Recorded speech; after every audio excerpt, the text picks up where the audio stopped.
One of the biggest challenges that entrepreneurs face isn't lack of passion or talent. It's learning how to manage the money side of their business in a way that fuels growth instead of stress. Cash flow, profitability, and strategic financial decisions are what keeps businesses healthy. Yet, they're also the areas that trip us up, as so many business owners can attest to. Today, we have the pleasure of speaking with Michelle Jacobik.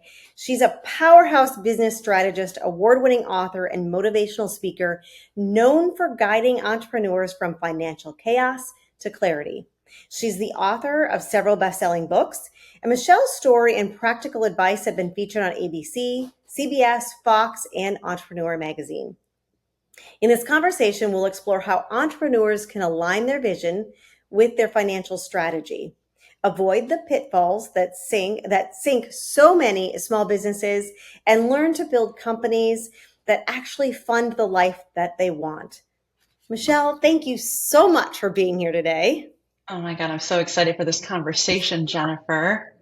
I am too, because I have to admit that the things we're talking about today are not my strong suit. I know that's going to come as a shock to many. Haha. But I'm the creative side. And I know that that Mhm. is where a lot of people fall into in their realm of their business. And, Mhm. they leave this up to someone else, the financial part. So this is going to be gold today. I really Yeah, let's go. I love it. And listen, we've all been there, right? One of the things that I'll just add, it's funny when you sit back and you're listening to somebody read your bio, you're like, oh yeah, whatever, because like the truth is that for somebody that's listening, right? Like that's kind of like my middle right now. I mean, some people might think it's the end, or maybe when I was in my 30s, I was like, I'm done at 50, right? And here I am 57, and I'm like in this Mhm. whole new reinvention chapter, right? And really in a new place of service. And I think what I love so much is when I step back and I'm listening, it's like, wait a minute, let's talk about the messy middle. Because the truth is that the girl that started this journey, right? I leapt out of the house at 19 years old, thinking Mhm. I had this complete sense of financial confidence. I had all of my crap together, right? And I was just going to make this huge vision, dream, everything on my vision board come to life. And the truth was that I found myself 3 years later in major amounts of credit card debt, Mhm. payday loans, right? And I was actually working for a financial services firm and learning all the things about finances and compound interest and all the things as I was playing that keeping up with the Joneses, right? And that Mhm. whole fake it till you make it thing.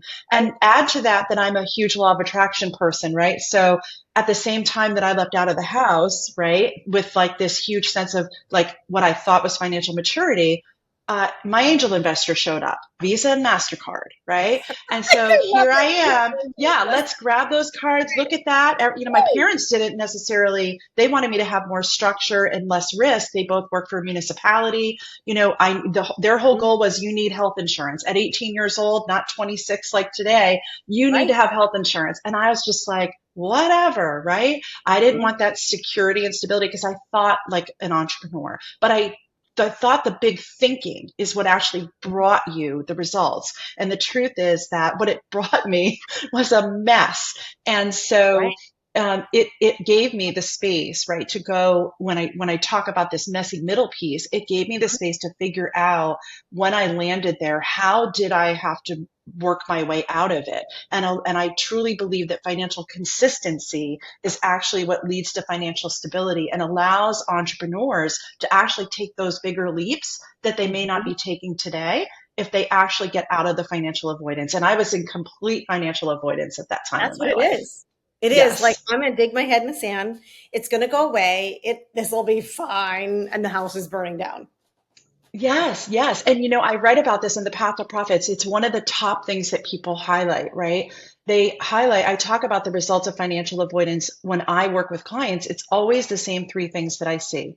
It's misaligned spending. We're putting Mhm. money in places that we likely shouldn't have done. We're actually spending money on the fix, the next thing that we think is going to actually make the business work or profitable. So it's misaligned spending. It's missed Mhm. opportunities because when the right thing does come along, we don't have the cash flow or the credit even to leverage to say, oh my God, that's it. This one opportunity could have changed the trajectory of the business, maybe being in a room, right, at a conference or something. I host my Envision event at the end of every year. Millions of dollars have passed, and we have a rule: no selling. But the connections and the incubator and the magic that happens in there when people can't get themselves in the room because they, in financial avoidance, have spent money in other directions, they miss opportunities. And then the third thing with the financial avoidance that people highlight in the path to profits is this sense of financial instability and financial scarcity.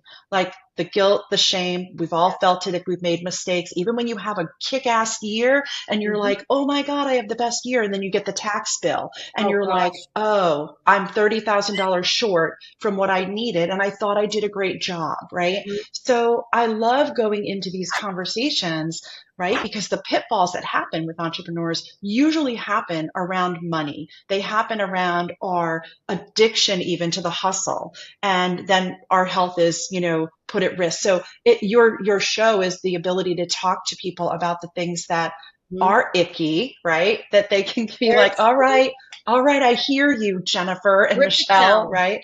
Yeah, let's do it. Yeah. And then Yes. really, like, it's an invitation for change, right? Mhm. Like, what do we Exactly. really want to create? Mhm. So It's being real about it. yeah. So getting real about it. You have is there really a difference? People think debt is debt, right? But you're saying there's good debt and there's bad debt?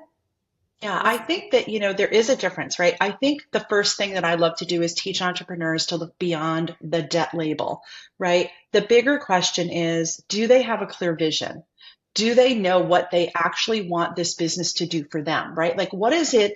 What is the vision for their lifestyle? What is I call it, like, let's do it life by design, right? Build the business to yeah. align with the lifestyle and the things that authentically are what you want to create, right? So when I host my Envision event, and actually the pillars in the path to profits, the whole vision pillar is bringing people through the exercises to figure out, where are you now in different areas of your life. It's not just about the business, it's not just about the money, it's where are Mhm. you in regards to social and fun, where are you in your personal relationships, right, with your children, with your spouse, with your family, where are you in terms of money, where are you spiritually. It's all of the things, and getting a clear vision of where you are now and where you'd like to be is the first step, right?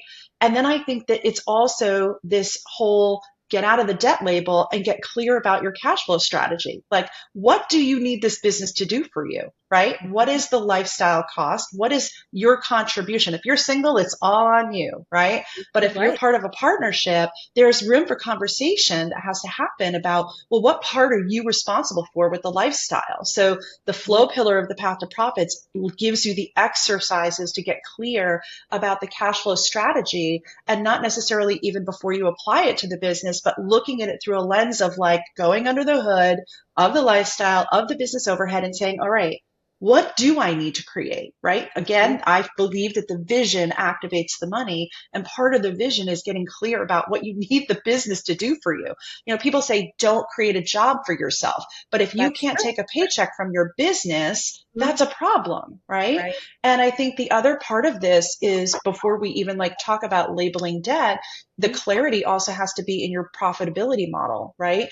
Mhm. Before you take on financing, is the business, or what you're going to do, is there a profitability model that supports taking on Mhm. the financing and actually being able to pay it back, right? Not just to Right. pay yourself, so to speak. Maybe it's a runway to pay yourself, which I don't recommend, but there are places where people can use the leverage, right? In terms, but if the Mhm. profitability model doesn't support it, then there's a problem. Debt isn't the villain, right? It's actually the lack of planning that people step away from, they don't work on, that actually puts them in the situation where things that could have been good debt actually become bad debt because the business closes and they're stuck with the debt, right? And so Or many they're now, people, yeah, yeah, I agree. So many people, though, if you're an entrepreneur, a small business owner, you start your business because you see a hole in the market, right? And you're like, you know what? I know I can feel this. I know I can do this.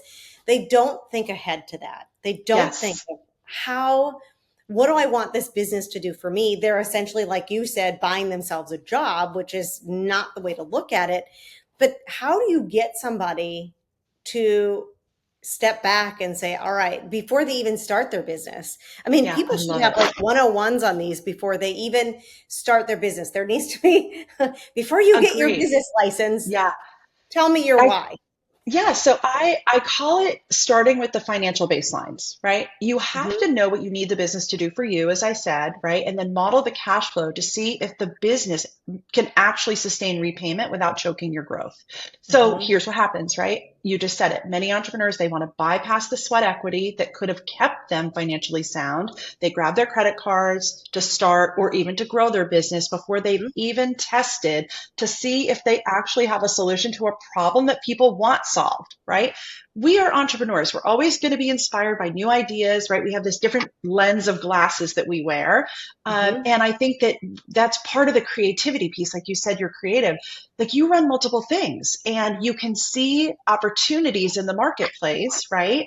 With Hmm. different ways that you can create money. So the first thing is going like, okay, I know that I have this gift of seeing things, right? But that isn't what makes the business profitable. So bypassing the work, the business plan, the financial modeling and forecasting, like what does it look like for the first 5 years, for the first 7 years? Hmm. If you don't sit down, if you jump and start that business before you even sat down and ran any financial model on the business idea or build out a solid business plan, that's a problem. If Hmm. you go grab debt and you're like, this is what I'm going to do. I'm going to literally like leverage my credit cards, leverage my equity in my home, whatever the leverage is, before you know how long that leverage will last, even if there's no issues, right? Yes. What happens is the runway that we think the runway is going to be shorter, right? Even for me, right? I took a seven-figure exit. I owned an insurance agency and in Connecticut, did that for 27 years. And I had the benefit of building something. I built it to sell. I built it for cash flow, right? And then I built it to sell. And so for me, I had to look at like, all right, if I'm going to make this decision to leave, what are the things that I'm going to take on in my lifestyle, right? Well, Hmm. I had a company car, I had health insurance, all of those things. I left a marriage, right? I had that financial crossroads before, and I had the benefit of sitting down and figuring out the modeling of it. Some people are in like a flight situation where they Yeah. need to get out and they don't have the runway. But when you do have the time, and I think a lot of entrepreneurs do have the time, and they make a decision to leave that secure job on Tuesday thinking that they're going to be making money by like the following 90 days. And Right. lucky for some people, they are. But Hmm. even for me as a seasoned entrepreneur, when I came out of my exit, I took a year off and kind of like visioned like what would be next for me. And I Hmm. thought with all of the years of experience that I had, that it would be a shorter timeline. Well, guess what? It wasn't. I thought it would take me a year to get to 300,000. It didn't take me a year. It took me 3 years to Hmm. actually figure out who I was, the market I was serving. The first book is called Prosperity After Divorce. Take charge of your finances and recreate the life you want.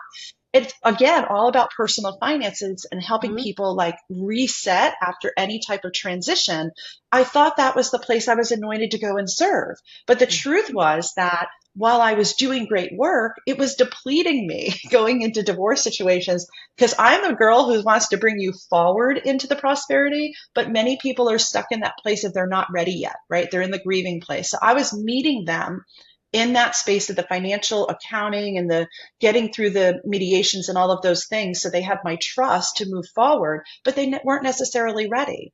And I Hmm. remember like praying on it, Jen, and being like, okay, am I quitting before the miracle happens? Am I a bad servant leader? Like, oh my Hmm. God, like, am I quitting on the thing, All the my normal assignment? things.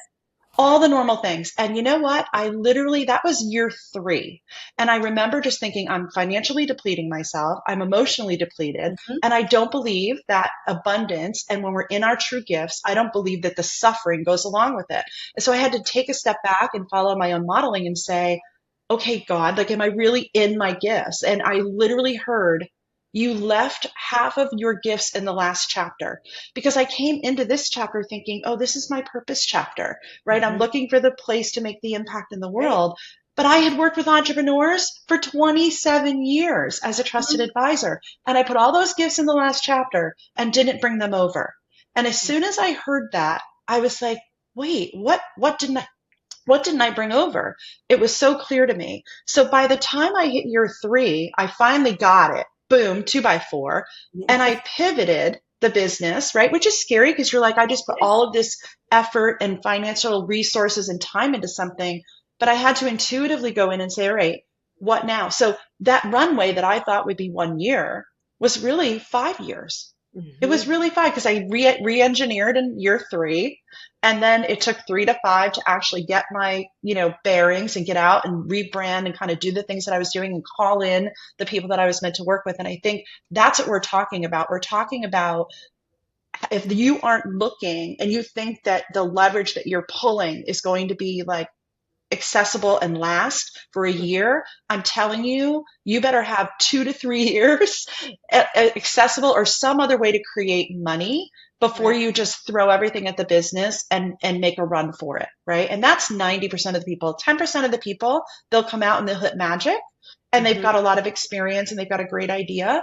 But even they will tell you, most people that have been at it, even with the sweat equity, that they're doing something else to create revenue, or they've made some decisions about the wealth that they built to put towards the new thing, right? Mhm. So It always does that takes answer your question? It does. And it always, we as entrepreneurs, I think we always shoot for the moon and think, oh, this is going to happen so much quicker. We're the eternal optimists, just knowing, hey, set yourself up that this could take 5 years. It's going to take longer than you think it's going to actually take, is Yes. really good advice.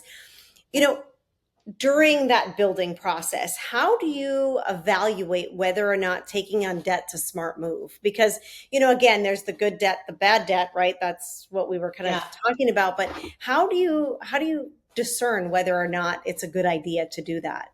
I think one of the places that I say to people about taking on good debt, I believe in investing in human capital. Okay. Human capital, first of all, many times we're trying to do things ourselves, right? And we Of know that we course. become the bottleneck.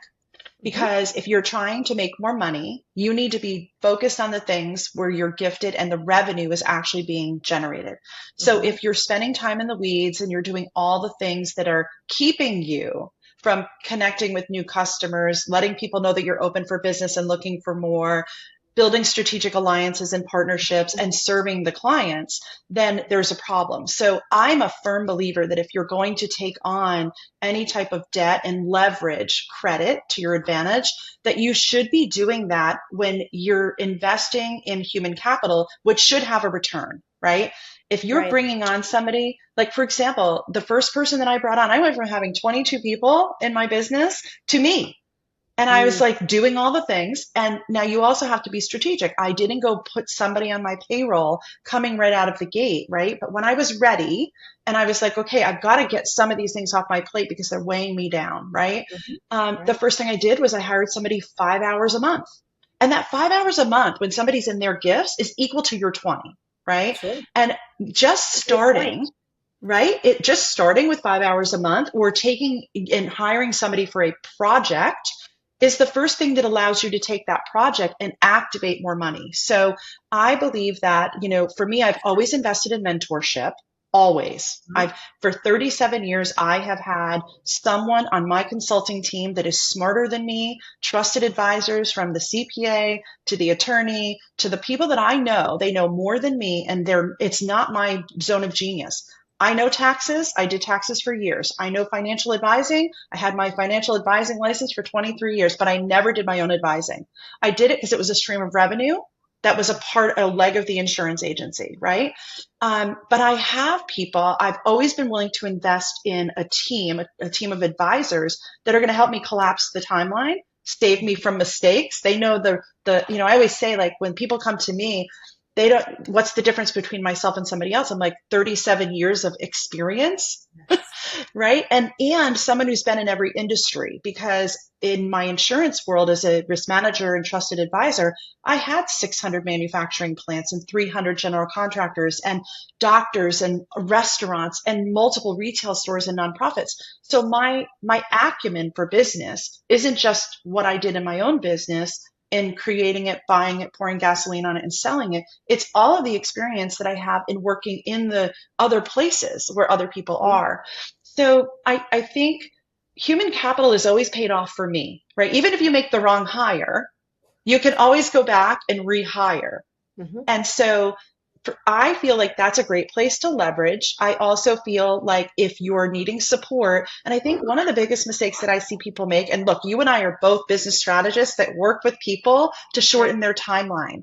But one of the things that I see, and I'm sure you see this as well, Jennifer, is so many people at the emerging stage of business are making advanced business investments. Like, cut it out, right? They You are are, a new business. Why are you pulling out your credit card for $30,000 coaching program? because they want to, they feel like Shorten a that's timeline. it's going to shorten Right. the timeline, or it's going to get them in the crowd with the big guys, which is where they want Yes, to be. That's what they proximity. see. Right, right, proximity. But then get yourself in the room and meet some people and take the things that you can do to elevate the business, right? Read the book, listen to the podcast. That's why I Mhm. love you're always putting out content to be able to help new entrepreneurs and people that are in the weeds come out of it because you're Mhm. like, wait, listen to some of these strategic things that I've learned. You bring on guests that can support that.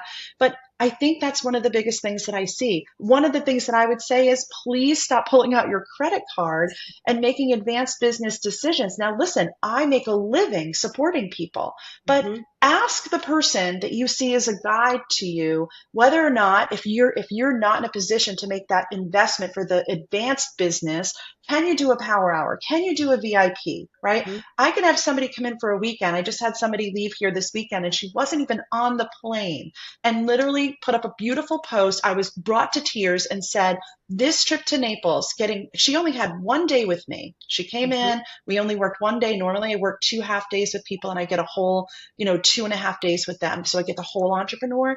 She literally said that what she got in 6 hours was equivalent to 4 or 5 different 1 year programs. And Mhm. it was literally 25% of what she spent on her highest program, right?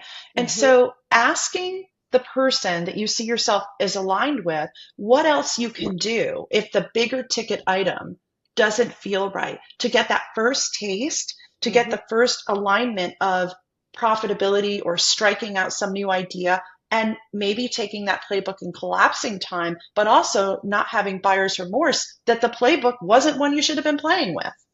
And let's So, be honest, you and I have both seen in our world, and many entrepreneurs see this too, is there's so many people out there who, they put a shingle on their door and they're the expert because, the whole adage that if you know 10% more than someone else knows, yeah, you're the expert, right? We've been spoon fed that forever. When in yes, that couldn't be further from the truth. Just because you learned something a little bit more in depth or took a class for 2 hours doesn't mean that you're the expert that can charge $30,000 a year for a program and you're going absolutely. to come out on the other side of it Yeah, better than when you absolutely. And came in. You just y- lost your money. yeah, and I think the biggest thing too, like as entrepreneurs, is we have to know that it's okay to ask questions. It's okay to ask for references and call Mhm. them, right? I wouldn't hire somebody Absolutely. without calling references. I wouldn't hire somebody without doing a background check, to be honest with you. I wouldn't Right. hire somebody without having them do a Colby to see what their natural gifts are, right? Hmm. So my biggest thing with entrepreneurs is like take that same lens that you would apply in anything else that you're doing in your business when you're building your team of trusted advisors, whether it's your CPA, your insurance agent, right? Like the best referral always comes from a referral because you know someone else has had an Yes. experience and they've Hmm. worked with this person, right? That's where I do my business. Is like, oh, I moved to Florida 4 years ago. I knew nobody, right? And so Hmm. here I am with this big geographical change. And who's the best resource? My hairdresser, right? Who's like connecting me, right, to all of these people. And It's I'm like, true. yes, because she's been here for, her whole life and she knows who would be aligned and who wouldn't be aligned. She knows what I was looking for. So Mhm. I think a lot of it is just like putting on that CEO hat, right? Many times that when we're in the weeds of our business, we forget that we have so many different lenses to run our things through, but Mhm. step back, take a breath, don't be pressured, don't worry about the FOMO, and don't worry about somebody who even might be at a different phase of their business. If you're at the beginning or the middle, Mhm. if they're at the 10-year mark, that investment they made is clearly going to be a different output because they may have more time to give to the program. They may have more time to invest in like building out the things because they've got staff support. So Right. I think it's kind of looking at the lens and saying like, where are you going to get the most, the most like return? I think be really diligent again, human capital, which gives you back some of your time, not going all in, right? Like I opened up Naples Beach Chair Rentals. We do beach chair and umbrella rentals. We launched it in January. A lot of people don't even know that it's mine, but my husband and I are running it like literally no employees, but we created this business to create jobs here in Naples. We don't want to run it, but we did not go hire and put people on the payroll in the first year because we don't know what we don't know. We've Mhm. never run a rental company. So we're sweat equitying it. He does the morning deliveries, I do the evening pickups, and we're making it work to see what we don't know before we go take on debt That's to very run smart. it. Because the debt would be running payroll, right? So when I Mhm. say Of human course. capital, even the investment in human capital, I could go take out a $50,000 loan and leverage that to hire. But let me Mhm. tell you something. If I didn't know what season was like here, we've never lived in a season community. I wouldn't know whether or not the Exactly. business could sustain, right? Right. If the business could sustain the payroll. And I don't Mhm. want to create a job just to take it away. And you know that because you have Right. this thriving company and you have to be really cognizant as well of how many people you hire to run the store. I Hmm. agree. And I'm so glad that you brought that up because my next question is centering around cash flow. Hmm. And what is your approach when cash flow gets tight? Because it's inevitable, it seems like, and no Hmm. matter what business you have. And I know Southwest Florida, we are extremely seasonal. So the people usually feel it by the time August, September, October Hmm. rolls around. We're like ready for everyone to come back from season. What Hmm. are your suggestions around cash flow getting tight? This might be my favorite question that you've asked today. Cash flow is king. And I say cash flow, meaning it can't just come in and go out. There has to be a sense of it coming in and you telling the dollars where they're going to go, right? When they Hmm. come in and before they come in. So my clients build reserves. They track profitability. They know their break even numbers and they don't scramble reactively. They don't have their head buried in the sand, as you said earlier, right? But for those that aren't there yet, right? When cash flow is tight or clogged, I love one, telling people to remind themselves that they can create money in a multitude of ways. So the first thing that I say is make a decision to change it.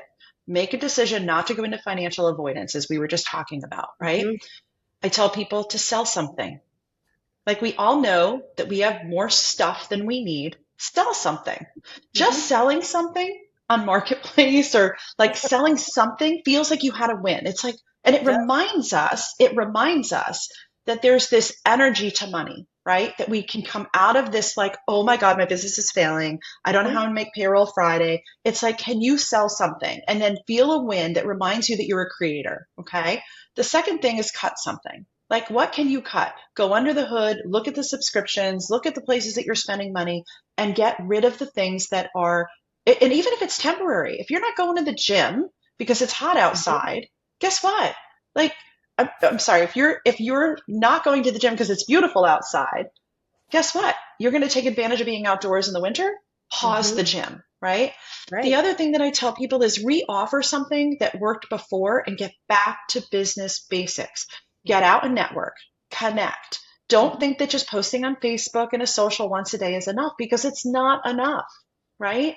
And then lastly, I want to talk back to a lot of people get stuck here in this cash flow shortage and this Mhm. clogging because they're playing by other people's playbooks. And what I mean by that is like a course, a webinar, the coach they hired is telling them that there's a shortcut to the results they want.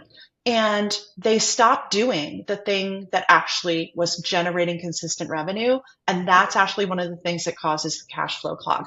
I'll share my own example. Okay. So I made a pivot. Uh, oh God, 2 years ago, right? After putting out the Path to Profits, right? Got 3 book awards, and that international book award. It was in the Grammy gift bags, right? Like it had a lot of recognition around it the year that it came out, that first 3 or 4 months. Mhm. I had a lot of people in my inner circle saying, take a pivot and move to paid speaking, right? And I know that you also speak, I speak, like, and here's the thing. I don't love speaking on stages as a keynote, right? But I'm like, okay, I'm going to build my confidence. I love workshopping. I love transformation. I love getting in and like running my own thing and like moving people through an experience and connecting people in rooms. I know what I love. You can feel it, right? Like you Right, can feel right, the difference absolutely. between I'm like, oh my God, I'm going to go keynote. You And I'm want a grateful keynote? for, I do. yeah, okay, I love that. So you're going to love this, right? So so here's what happened. I took a 30% hit on my revenues last year. I'm sorry, the year before, listening to everyone else's playbook, right? Mhm. I was already in my revenues were at 350,000 with no paid speaking gigs before I wrote book two, right? And when others started to convince me that I should be getting paid to speak, that I would easily hit $1 million, right? Mhm. And I was like, well, of course, right? 4,000 a speaking gig, 7,500, 15K. Now the truth is that I did hit some of those gigs out of the park. I had quite a few $4,000 gigs. I had a couple 7,500. I even had a $15,000 one in the metrics, right? However, here's what I realized a year later. Okay. When I sat down mid year last year and looked at my own metrics, not the playbook that everybody else was playing by, when I looked at my own metrics was I know that I wanted to move 150 entrepreneurs through my one-on-one financial foundations program, right? I build the tool, I go under the hood of their money, I build out their cash flow tools, I build an escrow envelope system, personal and business. It's very, very holistic, right? And I knew my goal was 150 people that I wanted to run in 12 months through that program. Here's the truth. If I wanted to earn that same 350, which I was already doing by running people through this program, right? By just giving useful and helpful advice, 20 minutes, getting on a podcast, doing whatever for free. Um, Here's what it meant. The same 350, if I use that benchmark of like $7,500, I would need 47 speaking gigs. I don't want to travel 47 times around the country, right? And Yes. actually be living in hotels. Like I finally get myself to my dream location, live here in Naples. I don't want to leave. I love it here. So when I sat down and I started looking at this closer at the midpoint last year, I was like, I got to look at my own playbook, my own metrics, Mhm. right? And when I reverse engineered it, it was 47 speaking engagements to get to the same 350. And the truth is that I know my metrics. If I can have a conversation, if I can share something useful and helpful to 65 people without even making an offer, I can convert 20% people, right? So that means that with that closing ratio, all I have to do is talk to 65 people a month and I don't have to go anywhere. I can Mhm. connect with people, share information in other communities. I run a community. I can invite people into my own rooms, but the truth is that I can easily hit 1 million by just serving 150 people. I'm literally just shy of 1 million. But you know what? I didn't sit down. I just was like, oh, that's what I'm going to do, right? I'm a best-selling author. Da, da, da, da. So I think the biggest thing is really looking at if you're stuck in your cash flow clog, step back, sell something, cut something, reoffer something that worked. What was working for me, I actually started to abandon. And my Mhm. revenues dropped 30%. And it was starting to look at that to say, what's happening? Why am I not generating what should have been an easy benchmark? You were listening to And other people. yes, as soon as I re-engaged the field with what was working, everything struck the last 18 months Mhm. in the right direction. And the truth is, what I want is to serve more people. It's not about more speaking engagements. It's about serving more people and helping them stay in business. That is my goal. I want to help 100,000 businesses until I die. That's my goal. Actually stay in business and do it profitably. So So utilize re-engage your the field. Yeah, re-engage your own field, right? And see if what you've done in the past was working, go back to it. If you were networking and you stopped and you realize that your cash flow is clogging, get back out there and network. time. Build Mhm. those strategic partnerships. Do the things that actually work. Like write a press release for God's sakes. Right. Most people may have done that in the beginning of their business, right? They put out a business brief, they told the chamber what was happening, and they haven't sent anything in like 3 years. Right. Because, one time was enough. Right. One time is enough. I love what you're saying. It's like momentum building. You Yeah. get the small win of selling the thing, or you get the small win of cutting something out, and that gives you the courage to take Hmm. action on a next item, and it builds on each other. It's very much like PR. When you Yeah. get that first win, you're going to use that first win to get your second win, and so on and so forth, and then it just layers on top of each other, which gives you that great confidence that Yep. you can do this. Yeah, absolutely. Absolutely. But what if you get to a point where you feel like the debt is just unmanageable? You've tried all the things, you've done all this stuff, and what's the first step in trying to untangle this whole, oh my gosh, I'm in debt kind hmm of Yeah. situation? And it's, I'll be honest with you, my phone is off the hook right now because people are there, right? A lot of They are, businesses are there. absolutely. And I'm seeing people grab for not your traditional streams of leverage, like, the personal credit cards or equity line, their own home equity lines or business lines. They're grabbing because those things have run out. They're grabbing for things like invoice factoring. They're grabbing for Oh, MCA loans, which are absolutely awful, mm-hmm. awful.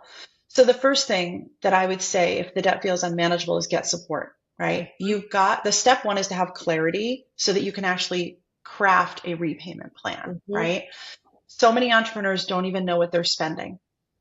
And my work honestly starts with untangling the numbers so they can actually make real data driven decisions and not emotional decisions. And for me, it's data, right? And I can come alongside of people because I've been there with the stress, the shame, the guilt, and help them understand like, we you just have to make a different decision today, and sometimes that first decision is I can't do this alone because I might make the wrong decision. So the wrong decision meaning grabbing an MCA loan that's at 40% and you don't realize it, and if you already have cash flow problems and these loans are there for you, they're coming off of your future accounts receivable. There a lot of contractors are doing these. I'm getting tons of phone calls.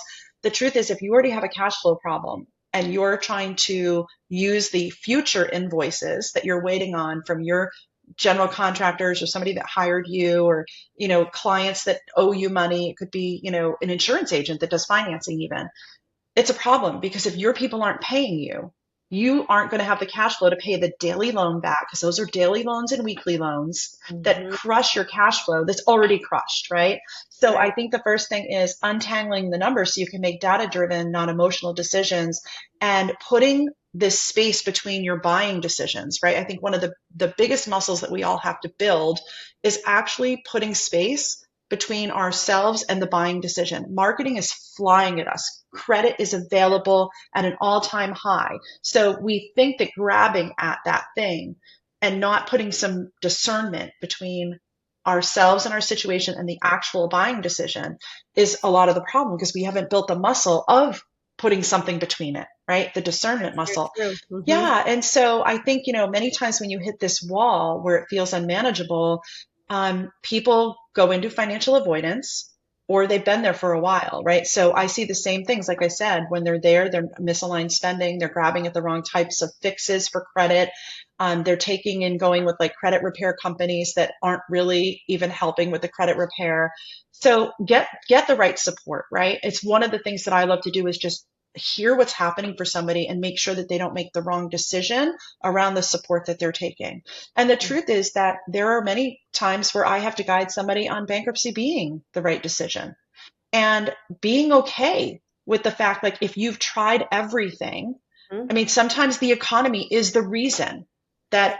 the business is where it is. And you didn't overplay, you didn't overspend. And when I come alongside of somebody and I see like, this is where you are, and it wasn't because of misaligned spending or different things that you've done to go big too fast. Sometimes it's the economy. You've got to have some support to be able to say emotionally, even, it's okay, right? Mm-hmm. You need a reset. And so I think, for me, it's helping people. It's that support piece. It's, if the debt is unmanageable, don't try to manage it alone. Get support. Mm-hmm. Hmm That's been great advice. Great advice. We're moving into what I call the final four. And it's four questions that I always ask all of my guests because I just am excited to hear the answers because I learn something every single time. Are you hmm ready? I am. All right. What is your favorite book and what was it that made it stick with you? Okay, so my favorite book, if I think about my favorite, I won't Hmm. think about the most recent because I'm an avid reader. I will say Never Eat Alone by Keith Oh. Ferrazzi. Never Eat Alone. Hmm. It moved me from being the woman or business owner that would walk in the room Hmm. expecting that I was going to leave with business, or like, what's in it for me? right? I had this posture in my early 30s. I mean, obviously, I, bought the company that I worked for. I had all of these employees. I had a $17,000 a month loan payment, an $11,000 a week payroll. I was like, I need to get business when I walked in a room, right? But that posture of walking in the room is so like off-putting, right? It's even more off-putting now than Right. it ever How was. you And see it. Right. yeah, Yeah. 25 years ago, that was my posture until I read Never Eat Alone. And I remember thinking, oh my gosh, like it is about building relationships, Mhm. right? It is about being useful and helpful to somebody else's journey and being part of that and knowing that that's how the world works. The Mhm. magic of it is synchronicities and the connections and the ability to breathe life into somebody else's dream and vision. So that would be, I think, of all of my books, and I have so many favorite books, that would be one of my favorites for sure. I've read that. I'm going to have to go back and read it again because I I see might a do the lot same. of. Yeah. You have a favorite quote or piece of advice that you find yourself going back to time and time again? I have probably two. I'll share one of my own, and then I'm going to share one that my readers quote, because when e-readers read your book, they highlight, and I Right. can see the highlights. And so one of my favorite quotes in The Path to Profits is, at the expense of your, you could be profitable at the expense of your life, or you can be profitable in support of it. That's That's great. one of my favorite quotes, right? Because it is a choice, right? Whether we Yes. want to be We're in choice profitable, no because matter. right, Right. because I built the monster and literally like my family got crumbs, right? I was the mom at the games who was always on the phone, answering calls, Yep. acting like I wasn't working. And the truth was I was always working, You were. right? And so, yeah, I was profitable at the expense of my life, not profitable in support of it. So I think that's one. The second one that I love is don't let blind people proofread your vision, right? Oh my gosh, I've You never have heard that. that's mine. That's mine. Don't let blind people proofread your vision. So it may not be politically correct today, right? But the truth is that we have so many people in our circle, family members, friends that just don't get it. We're Mhm. entrepreneurs. They aren't going to get it. We think they're going to be our customers. We think they're going to be our raving fans. We think they're going to share out our stuff. The truth is they can't see what you see. So you Right. have to make sure that the people that are in your front row, I've been telling my kids are my daughter's 31, my son's 25, be careful who you put in your front row. There's only one front row in the arena. Mhm. Don't discard people, so to speak, right? They can go in the other bleachers, other seats in the bleachers, but who you put in that front row is so important, right? So don't let blind people proofread your vision. Get Well, around people that are big dreamers and that are going to support you and breathe life into you and see the light that you are in the world, not somebody that wants to blow out your candle or darken the room when you walk in. that's fabulous. What is one habit or practice that has changed your life for the better? Hard question, I know. Mhm. Okay. This is what came up for me intuitively. So I have an appointment with my voice of doubt every Friday at 4:10. Every Friday. Mm. The voice that says, "Oh my God, I have to talk on Jen's podcast today, and I have no idea whether we're gonna like. Oh my God, what if I don't bring value?" Da, da, da, da. The voice that it's that voice of doubt, right? The barking dogs. It's Voice. a voice that says, "I have a talk tomorrow to a group of 400 people, and am I going to suck? Is my tech going to work? All the things, right? What if I disappoint them? What if I Mhm. disappoint the host, right? What if insert whatever?" I literally started this practice back in 2019 when all of the visibility stuff was scaring the crap out of me, right? When I was being called to come into more spaces to have more conversations, right? Remember, I owned an insurance agency, and while I had 7,000 clients, I did that one on one, right? Or in board meetings, and it was like not so visible. And Mhm. that was really scary for me. And so in order to continue to be in mission and in order to continue to do big things and make the impact that I want to make in the world, I have to stop the barking dog so I can keep moving. So here's what happens when it Mhm. starts. And it starts on Monday at 4 o'clock, or it starts on Tuesday morning at 9, because I know I'm having this podcast with you, whatever it is that week, right? Some weeks I don't hear it, but there's always spaces where I do. I simply say, you have to come back Friday at 4:10. I have no room for you right now. And Oh, here's what happens on my phone Friday at 4:10. I don't care if I'm hosting an event, my alarm will go off. And I'll joke about it because I talk about this inside of my inner circles. And I'll say, what is that? And they're like, oh, the voice of doubt. Yes, I give myself 20 minutes between 4:10 and 4:30 to let that voice have its space.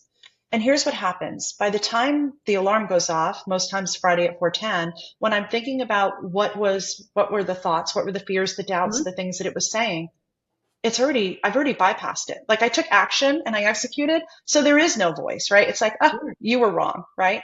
And where there is time where something might keep coming up, I have 20 minutes to journal about it, work it out, see if Mhm. any of the tools that I have, whether it's meditation, visualization, anything that I need to do, writing down the evidence that says that this isn't true, Right. right? Like, is it true is one of my favorite questions.